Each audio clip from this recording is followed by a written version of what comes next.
Assalamualaikum warahmatullahi wabarakatuh.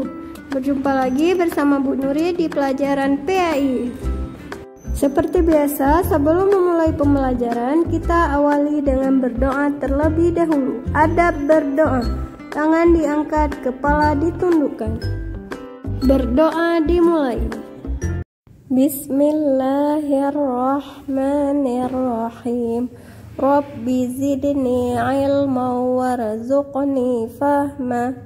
Raditu billahi rabba wa bil islami dina wa bi muhammadin nabiyya wa rasula.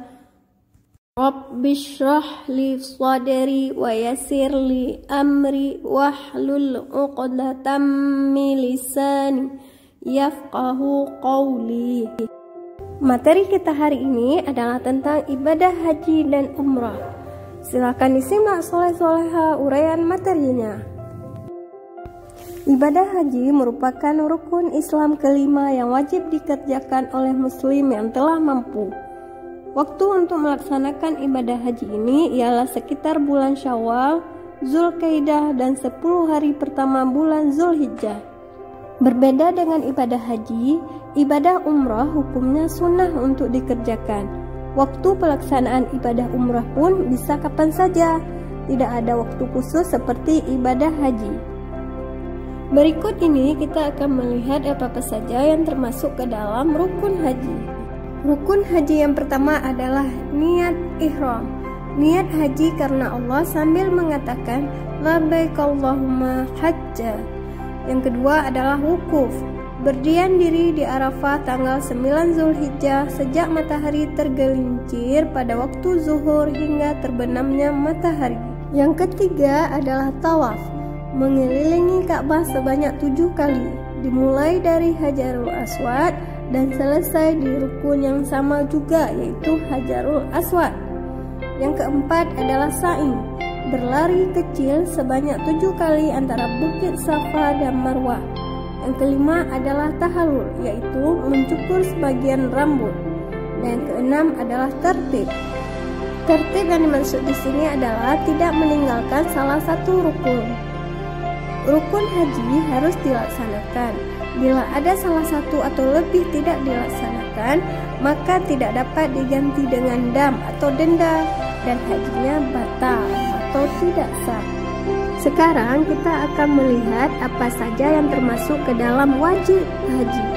Yang menjadi wajib haji yang pertama adalah memakai ihram dari miqat.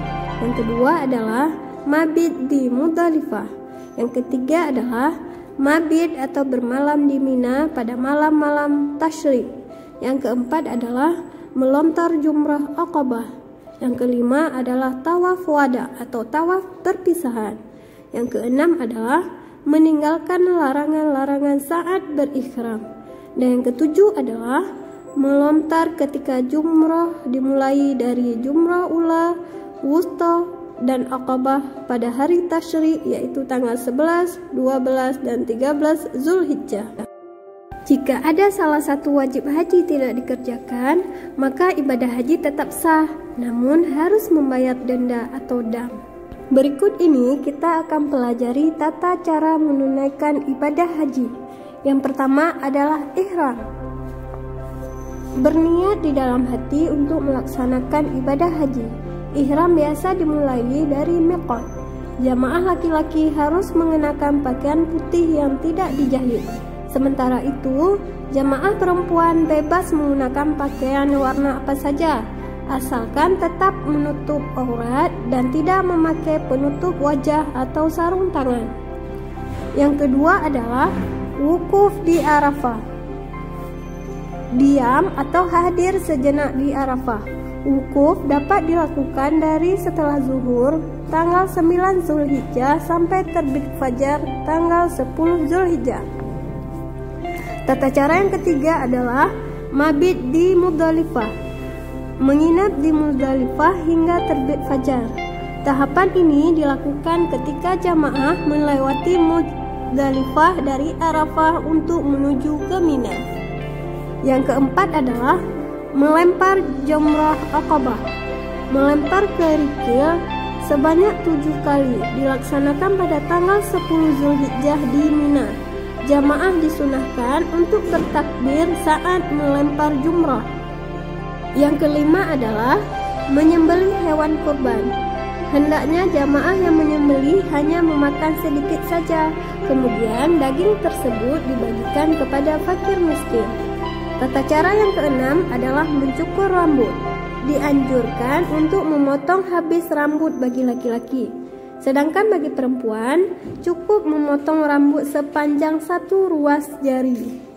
Tata cara yang ketujuh adalah tawaf ifadah, mengelilingi Ka'bah sebanyak 7 kali putaran, dimulai dari Hajarul Aswad dan diakhiri di Hajarul Aswad pula.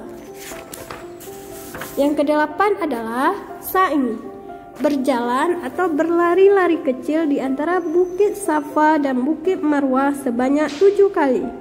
Sa'i merupakan tahapan yang harus dilakukan tepat setelah tawaf dilakukan. Dan tata cara yang terakhir adalah mabit di Mina. Menginap di Mina dilakukan pada tanggal 11, 12, dan 13 Zulhijjah.